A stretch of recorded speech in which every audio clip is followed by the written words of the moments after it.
বুলশুদ দেখো তো বুলশুদ এই কথা আলি না ইয়ার 1000 টাকা দাম দিও তাই এটা দাম চাইবো মাটির মাথা ইউনিও বানাস না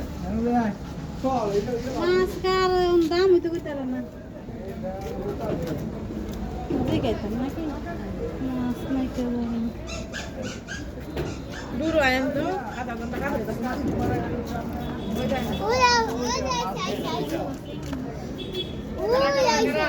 কত টাকা 700 টাকা কেজি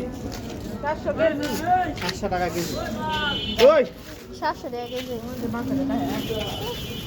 নিবেন না না দাম বেশি আপনারা চিন্তা ভাবনা নাই কিছু এরকম ভাবে কয় দেন কারণ হেরা মাতারি তো হস্তা বাইলে কিনবে লঙ্কা আমারে দিবে ভালো হলেন আচ্ছা কম হলে আমি দাম নিতাম না দাম নিতাম না হ্যাঁ আর যদি 2 কেজি না হয় তাহলে 2000 দিবেন 2000 দিলাম হ্যাঁ তাহলে আল্লাহ মাফ দিলাম মাফ করলাম তাহলে আমরা টাকা কেন জমা দিয়ে আলন মাই তারা বল সুতা তো 2 কেজি হইব বল মারেন কে মাছ বল ছ দিয়ে দিমু জানাম না অনেক হ্যাঁ বল দুটো আছে 1 কেজি 800 আনা আছে 550 গ্রাম 2 কেজি তো না 1 কেজি 800 এক দেড় কেজি গ্রাম ধরেন। কম হলেও তো হইতো না আপনি